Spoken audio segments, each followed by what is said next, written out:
Conversation continues having to do with the economics of soccer, and we catch up with our friend Jason Stevens. And this week, it's about the idea of MCOs when they don't work. And this is the first time that we've had this particular conversation. And you wanted to start things off with Black Knight, who we know here on this side of the Atlantic with Bournemouth and the Vegas Golden Knights of the National Hockey League.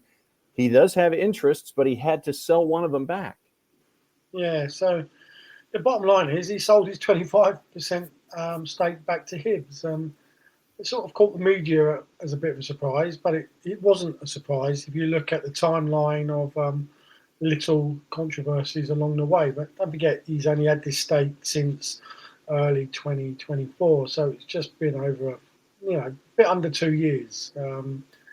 But he invested $6 million and gained 25%. It was actually quite an iconic moment, actually, because it was the first time where Scottish football allowed I suppose you want to call it an English club owner to acquire a significant stake in a club, and they had to change the statutes in order for this to be approved.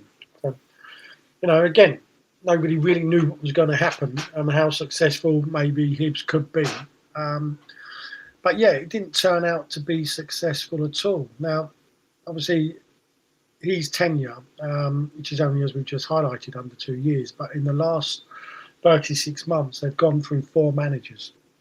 And for a club like Hibs, they've spent, we haven't got an exact figure, but we believe it's between 22 and 30 million on transfers, which makes it the third most forked out on transfer fees in Scottish football, behind Rangers and Celtic. So there was public fallout with regards to the appointment of managers, where Bill Foley actually spoke negatively about the appointments of one David Gray and then Malky Mackay, and that there was disapproval over some of the signings.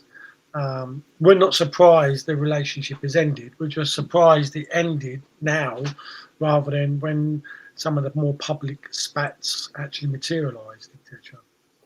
So you have these public spats, and I think that really this is the first time that I think in our conversations that something like this has gone down, where spats have gone public, and now you have this messy divorce, for lack of a better word. Hibs right there, they number 3 in spending, and I know that Aberdeen tried it a couple of times. They tried to be right up there and have faith in what they were doing, and you're looking at other folks that are trying to be that number 3, and I think that, and tell me if I'm wrong here, but there's an opening there for somebody who wants to be the number 3 and chase after the numbers 1 and 2 there in Scotland. There's an opportunity there, but apparently, it's just is lack of patience, I guess, from Black Knight. What are we looking at here? Yeah, again, I think the opening's there to break the top 2, to be honest. Look, I know when you look at revenues and popularity, Scotland is not really going to look far behind Celtic and Rangers in whichever order you like. But we are seeing this year Hearts. They broke the trend, and we've got Tony Bloom, who's Brighton's owner, and he's invested a significant amount of money into Hearts Football Club. But more importantly, he actually put his Jamestown recruitment data algorithm into the club, and they've been using that to scout under I suppose identified undervalued assets, etc. And he's having a great time this season. They're at the top of the league by 8 clear points as we speak. So, and that's without a significant outlay. So that just shows you that potentially things can be done if done in the right way. I think the problem because both examples have got minority stakes. Tony Bloom's got a minority stake, and Bill Foley had a minority stake. I suppose the problem comes if both parties, the majority owner, the minority owner, are not aligned. If they've got different strategies, different visions, then one would argue, why did you make that acquisition, that investment in the first place? Were you that arrogant to believe that you were going to change opinions? Or did people pulled the wool over their eyes and sort of said, you know, we're all open to working together, but actually when it come to the crunch, they wasn't open to working together. Now, these are not the first two failures of multi-club ownership. We've seen it with Atletico Madrid, right? When they had a club in France, Lens, before that was taken over, and then you had a club in India that failed, and they tried to enforce their culture, their philosophies. You know, Atletico at the time gave it the big, and we are Atletico Madrid, the third biggest club in Spain, and basically you should bow over and do everything that we say, and it didn't quite work out that way. And it's quite funny actually, because they went and then bought a club in Mexico, and for 50%, and they want to get out because the other 50% are not working in partnership with them, and now the other 50% won't let them out. So it's, you know, can work in mysterious ways, but ultimately, yeah, I do think unless you've got two parties really joined up the hips, you're going to have differences. It is going to be a difficult marriage, and you're going to have moments where, you know, each other throws their toys out of their pram. It's just a case of, can you reconcile and can you make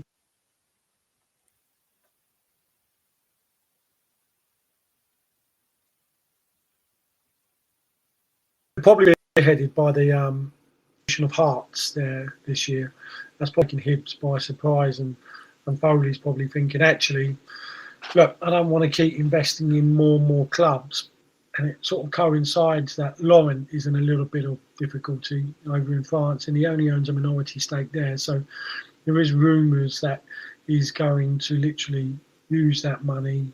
Not that he needs money because he's got loads of it, but he's going to use that money to take full control of the League One side. So that's going to be interesting to see how that works, because whether you're in Scotland or whether you're in France, and Bournemouth are flying high in the Premier League, if they both qualify for Europe, then you've got to navigate UEFA's competition rules, right? So either way, he's going to be presenting himself some headaches. He must just enjoy these challenges as he's getting older in life. You know, most of us want to retire peacefully and enjoy the sons and the fruits of our wealth, but not this man. He wants to keep challenging himself to the very end.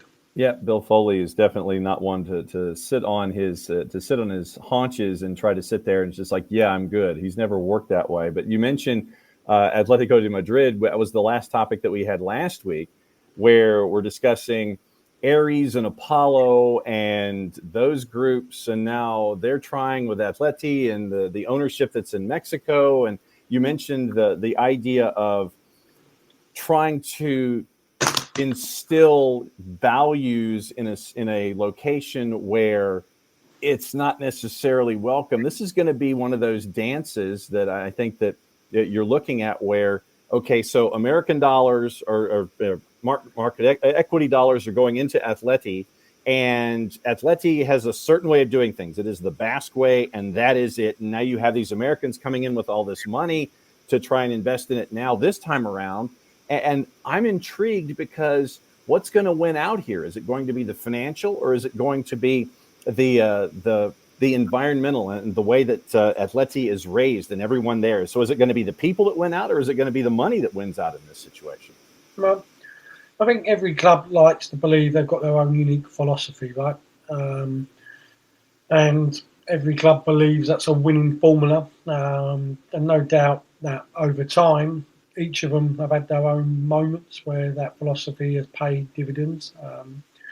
But let's don't pretend if private equity gets involved in any sports organisation, it's because it sees an opportunity to make further money, whether that's through real estate or through on-pitch performances and brand valuation increases.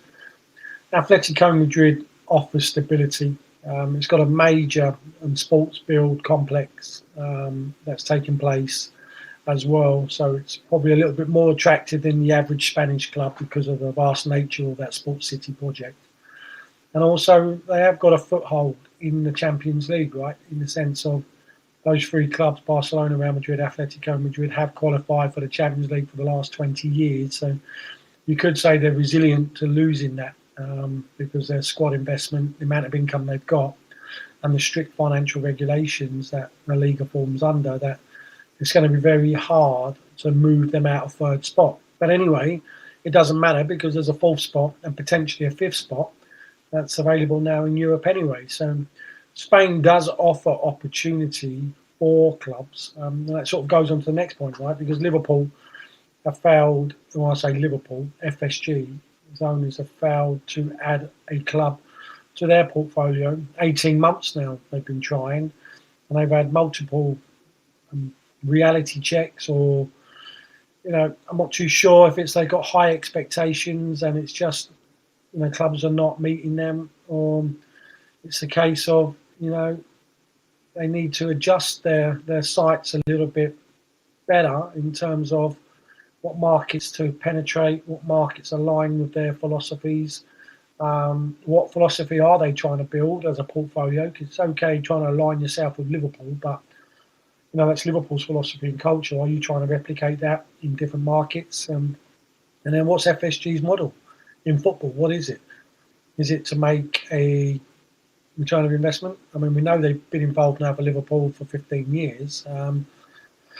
Excuse me. Are they playing the long-term game?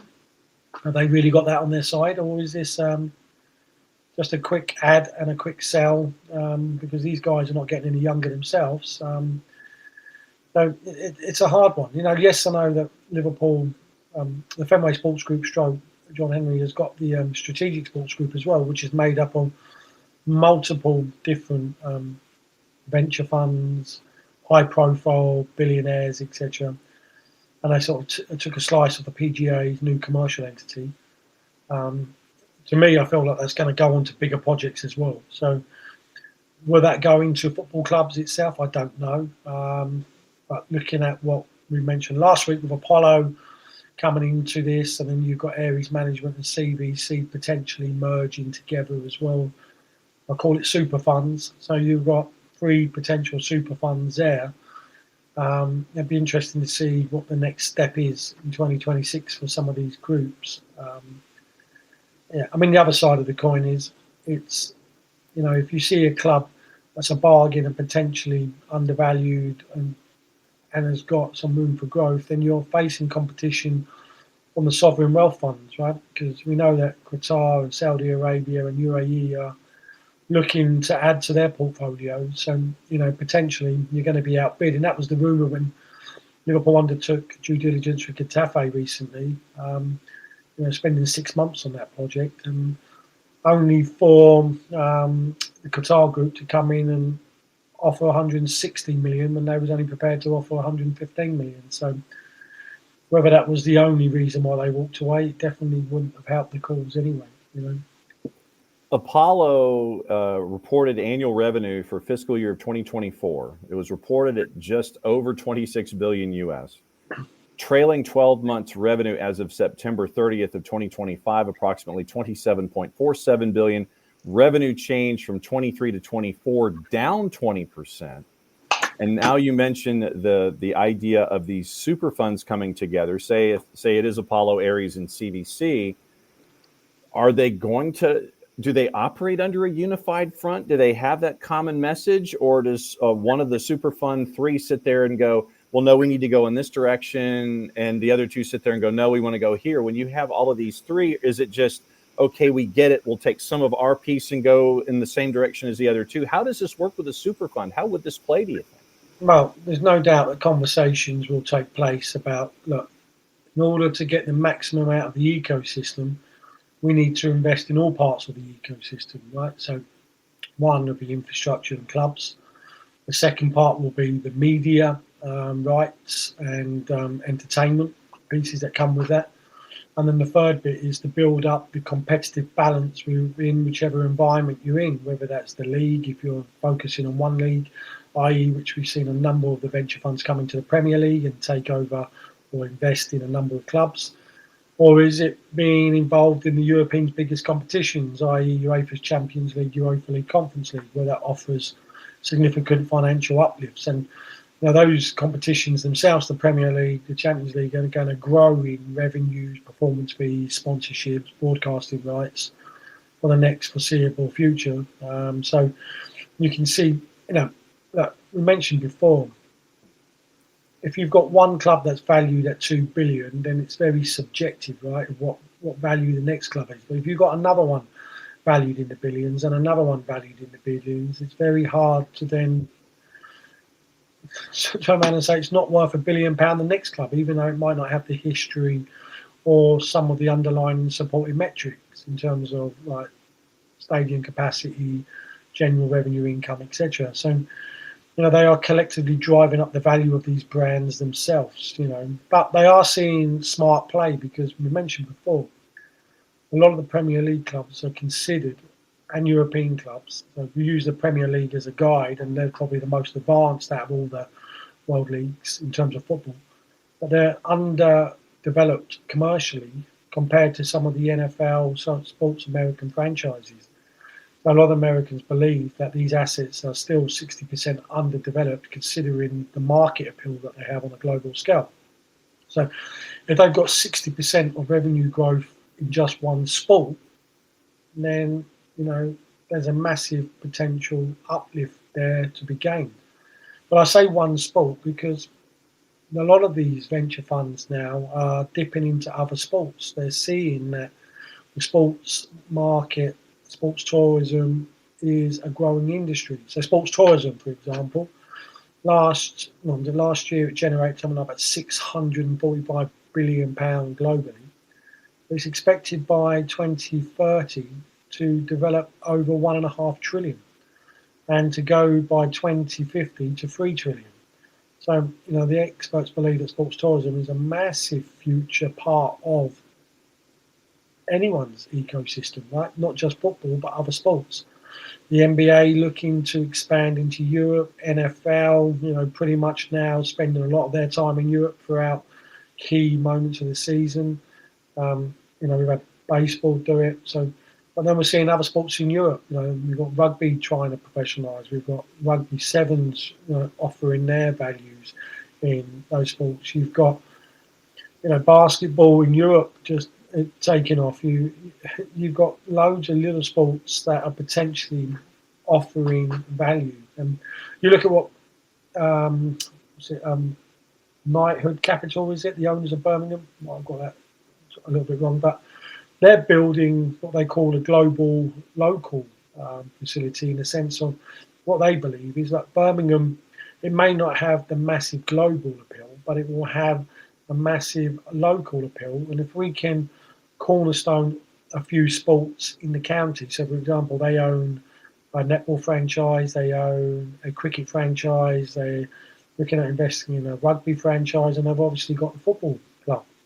And they're building a new multi-sports purpose stadium, and you're going to potentially tapping into or creating a whole entertainment pass for the weekend all year round by tapping into these other sports. So that's quite a clever little strategy, and I think a number of other groups have looked at this and thought, well, actually, yeah, we're still underdeveloped locally as much as we're all rushing to get our global stake, our piece of the pie. Actually, we can still do a lot of stuff locally. So there's still, what I'm getting at here, there's loads of different angles in which these sports groups, these multi-club portfolios, multi-sports portfolios, or super fund portfolios can still tap into. We've not, I still believe we're in the infancy, and we're going to see a lot more in the next few years.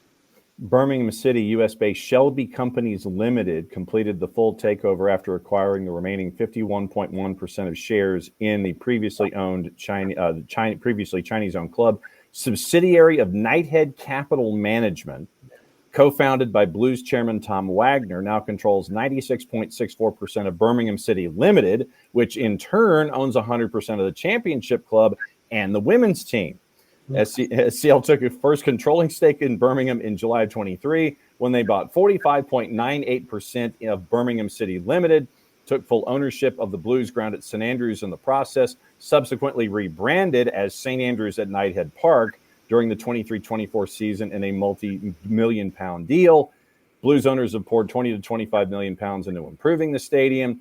Also plans to move to a new 62,000-seater home ground as part of a £3 billion regeneration of a new sports quarter in the city. Hope that the new stadium will be open by 2030. And then they had a couple of sentences after that. So let me see if I've got the math right here. So U.S.-based company acquires 51.1% of shares outstanding. Subsidiary of a parent company, co-founded by the chairman, now controls all but 3.3% of everything, which in turn owns 100% of the club and the women's team, and they're trying to do the live, work, play thing to the tune of $3 billion by the time of 2030. Did I get that right? Yeah, pretty much. He said Knighthead Capital own Birmingham Football Club. They own the netball franchise. They own the cricket franchise, and they're looking to buy a rugby franchise as well. So, yeah, fair play to them. You know, they've got a big global, local project on. And again, these groups, they're not, they've done their research. Now, Birmingham is the second largest city in the UK. It supports its sports products very well. And, it's becoming, in terms of an industrial link, investment for businesses. There's a lot of government investment into transport links between London and Birmingham. It only takes about an hour and 10 minutes anyway by car, but they're looking at, speeding that up. So Birmingham's got its own international airport. So there's got lots of things going for Birmingham. So probably a smart investment. And again, though, when we look at other cities in England, you've got Liverpool FSG. They're looking to rumoured to be interested in buying a rugby franchise. You've got the NBA franchises potentially going, and one of them will come to England. And there's a little bit of a tug of war between Knighthead Capital, FSG, the Glaziers, etc. But I presume, if I'm a guessing man, that will go to one of the London entities as well. But it doesn't mean to say that one of those entities can't own it in London, as we've seen with Todd Bowley. I mean, he's got a cricket franchise in the Midlands, right? So he's got Nottingham Trent Rockets, a franchise that he bought with Aries Management separately. These guys, they're taking opportunity whenever they can. So what is on your mind that you're keeping an eye on for the next 7 days before we reconvene, sir? Well, again, I think we're going to have massive changes to PSR rules in England. I think that's being voted on next week now. So I think by the time we come on next week, we could have a decision on what that looks like in terms of the competitive balance for the Premier League, in terms of Europe, and more importantly, the divide between the lesser spending clubs in the Premier League and the bigger clubs, and the potential strikes that's going to have pending. But ultimately, what does this mean for MCOs? Is this a good thing for MCOs, or is this a bad thing? So, yeah, I think, listen, there'll be a few stories like this story we talked about today didn't even come up until literally 2 days ago. So I let the news take its toll, and we'll just pick up 20 minutes before we get on air and have a look at the stories on. That's how it goes, right? Exactly. As always, my friend, Yeah. Great for the education. Be safe and be well, and we will catch up with you again next week as we continue our journey through the economics of soccer. Be safe, my friend. We'll see you soon. Take care. Thank you again.